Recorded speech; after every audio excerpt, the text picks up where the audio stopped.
ॐ भूर्भुवः स्वः तत्सवितुर्वरेण्यं भर्गो देवस्य धीमहि धियो यो नः प्रचोदयात्। ॐ शान्ति शान्ति शान्ति।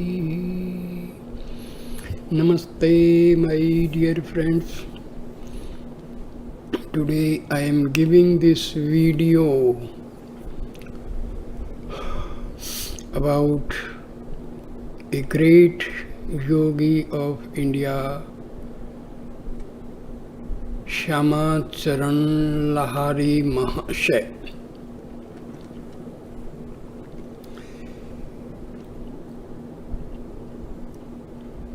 Paramahansa Yogananda has mentioned in his autobiography of a yogi about Lahiri Mahasaya and Yukteswar, his guru. So, it was into a pious Brahmin family of ancient lineage that Lahiri Mahasaya was born September 30, 1828. His birthplace was the village of Ghurni in the Nadia district near Krishnanagar, Bengal. He was the youngest son of Mukta Kashi, the second wife of the esteemed God Mohan Lahiri. His first wife, after the birth of three sons, had died during a pilgrimage. The boy's mother passed away during his childhood. Little about her is known except the revealing fact that she was an ardent devotee of Lord Shiva, scripturally designated as the king of yogis. The boy Lahiri, whose given name was Shyamacharan, spent his early years in the ancestral home at Nadia. At the age of 3 or 4, he was often observed sitting under the sands in the posture of a yogi, his body completely hidden except for the head. The Lahiri estate was destroyed in the winter of 1833 when the nearby Jalangi river changed its course and disappeared into the depths of the Ganges. One of the Shiva temples founded by the Lahiris went into the river along with the family home. A devotee rescued the stone image of Lord Shiva from the swirling waters and placed it in a new temple now well known as the Ghurni Shiva site. God Mohan Lahiri and his family left Nadia and became residents of Banaras, where the father immediately erected a Shiva temple. He conducted his household along the lines of Vedic discipline with regular observance of ceremonial worship, acts of charity and scriptural study. Just and open-minded, however, he did not ignore the beneficial current of modern idea. The boy Lahiri took lessons in Hindi and Urdu in Banaras study groups. He attended a school conducted by Joy Narayan Ghoshal, receiving instruction in Sanskrit, Bengali, French and English. Applying himself to a close study of the Vedas, the young yogi listened eagerly to scriptural discussions by learned Brahmins, including a Marathwada Pandit named Nag Bhatta. Shyamacharan was a kind, gentle and courageous youth, beloved by all his companions. With a well-proportioned, bright and powerful body, he excelled in swimming and in many skillful activities. In 1846, Shyama Charan Lahiri was married to Srimati Kasi Moni, daughter of Sri Devnarayan Sanyal, a model Indian housewife. Kasi Moni cheerfully carried on her home duties and the traditional householder's obligation to serve guests and the poor. Two saintly sons, Tinkori and Dukori, blessed the union. At the age of 23 in 1851, Lahiri Mahasaya took the post of accountant in the military engineering department of the English government. He received many promotions during the time of his service. Thus, not only was he a master before God's eye, but also a success in the little human drama where he played his given role as an office worker in the world. As the offices of the army department were shifted, Lahiri Mahasaya was transferred to Gazipur, Mirzapur, Danapur, Nainital, Banaras and other localities. After the death of his father, Lahiri had to assume the entire responsibility of his family, for whom he bought a quiet residence in the Gurudeshwar Mohalla neighborhood of Banaras. It was in his 33rd year that Lahiri Mahasaya saw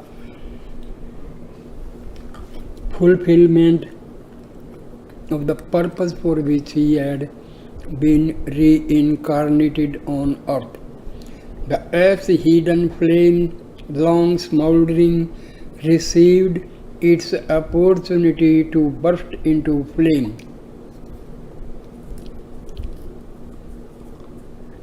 A divine decree resting beyond the gaze of human beings works mysteriously to bring all things into outer manifestation at the proper time.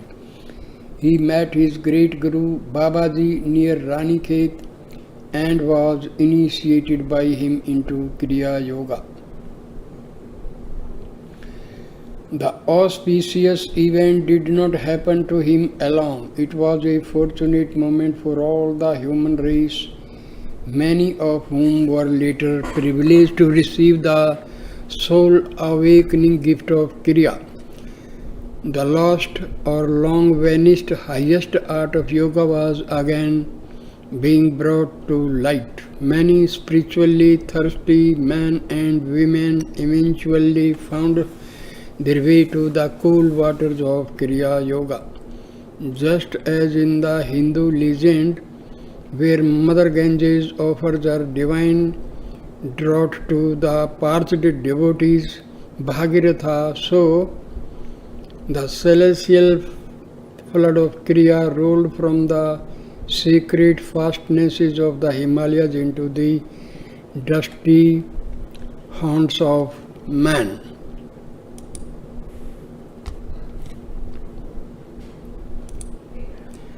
The teaching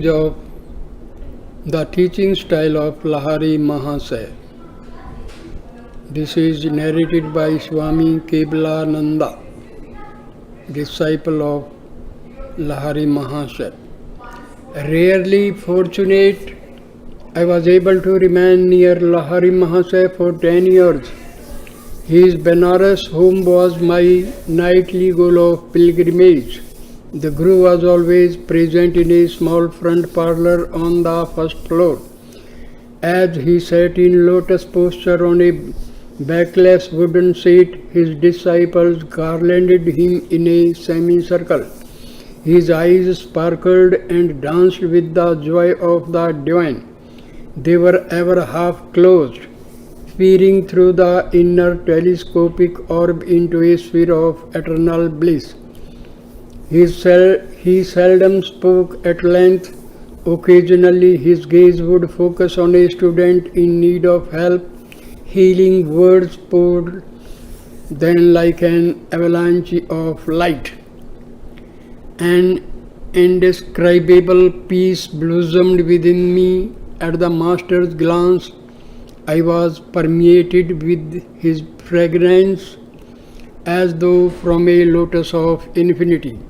To be with him even without exchanging a word for days was an experience which changed my entire being. If any invisible barrier rose in the path of my concentration, I would meditate at the Guru's feet. There the most tenuous states came easily within my grasp. Such perceptions eluded me in the presence of lesser teachers. The Master was a living temple of God, whose secret doors were open to all disciples through devotion. Lahiri Mahasaya was no bookish interpreter of the scriptures. Effortlessly he dipped into the divine library, form of words and spray of thoughts gushed from the fountain of his omniscience. He had the wondrous clavice which unlocked the profound philosophical science embedded ages ago in the Vedas. If asked to explain the different planes of consciousness mentioned in the ancient text, he would smilingly assent. I will undergo those states and presently tell you what I perceive. He was thus diametrically unlike the teachers who commit scriptures to memory and then give forth unrealized abstractions. Please expound the holy stanzas as the meaning occurs to you. The taciturn Guru often gave his instructions to a nearby disciple. He will say, I will guide you thoughts that the right interpretation be uttered. In this way, many of Lahiri Mahasaya's perceptions came to be recorded with voluminous commentaries by various students. The Master never counseled slavish belief. Words are only shells, he said. Win conviction of God's presence through your own joyous contact in meditation. No matter what the disciple's problem, the Guru advised Kriya Yoga for its solution. The yogic key will not lose its efficiency when I am no longer present in the body to guide you. This technique cannot be bound, filed, and forgotten in the manner of theoretical inspirations. Continue ceaselessly on your path to liberation through Kriya, whose power lies in practice. I myself consider Kriya the most effective device of salvation through self-effort ever to be evolved in man's search for the infinite. Through its use, the omnipotent God hidden in all men became visibly incarnated in the flesh of Lahiri Mahasaya and a number of his disciples. Kasi Moni, Lahiri Mahasaya's wife. This is narrated by Kasi Moni herself. Although aged, she was blooming like a lotus, silently emanating a spiritual fragrance. She was of medium build, with a slender neck and fair skin. Large, lustrous eyes softened her motherly face. Paramhansa Yogananda, describing Kasi Muni, Lahiri Mahasaya's wife. It was years before I came to realize the divine stature of my husband. One night in this very room I had a vivid dream. Glorious angels floated in unimaginable grace above me, so realistic was the sight that I awoke at once. The room was strangely enveloped in dazzling lights. My husband, in lotus posture, was levitated in the center of the room. surrounded by angels who were worshipped him with the supplicating dignity of palm folded hands. Astonished beyond measure, I was convinced that I was still dreaming. Woman, Lahiri Mahasaya said, "You are not dreaming. Forsake your sleep forever and forever." As he slowly descended to the floor, I prostrated myself at his feet. "Master," I cried, "again and again I bow before you. Will you pardon me for having considered you as my husband? I die with shame to realize that I have remained asleep in ignorance by the side of one who is divinely awakened. From this night you are no longer my husband but my Guru. Will you accept my insignificant self as your disciple?" The Master touched me gently. "Sacred soul, arise. You are accepted." He mentioned toward the angels, "Please bow in turn to each of these holy saints." When I had finished my humble genuflections, the angelic voices sounded together like a chorus from an ancient scripture. "Consort of the Divine One, thou art blessed. We salute thee." They bowed at my feet, and lo, their refulgent forms vanished, the room darkened. My Guru asked me to receive initiation into Kriya Yoga. Of course, I responded, "I am sorry not to have had its blessing earlier in my life. The time was not ripe." Lahiri Mahasaya smiled consolingly. "Much of your karma I have silently helped you to work out. Now you are willing and ready." He touched my forehead. Masses of whirling light appeared. The radiance gradually formed itself into the opal blue spiritual eye, ringed in gold and centered with a white pentagonal star. "Penetrate your consciousness through the star into the kingdom of the infinite." My Guru's voice had a new note, soft like distant music. Vision after vision broke as oceanic surf on the shores of my soul. The panoramic spheres finally melted in a sea of bliss. I lost myself in ever-surging blessedness. When I returned hours later to awareness of this world, the Master gave me the technique of Kriya Yoga. From that night on, Lahiri Mahasaya never slept in my room again, nor thereafter did he ever sleep. He remained in the front room downstairs in the company of his disciples both by day and by night. I will confess a sin which I committed against my Guru husband. Some months after my initiation, I began to feel forlorn and neglected. One morning, Lahiri Mahasaya entered this little room to fetch an article. I quickly followed him. Overcome by violent delusion, I addressed him scathingly. "You spend all your time with the disciples. What about your responsibilities for your wife and children? I regret that you do not interest yourself in providing more money for the family."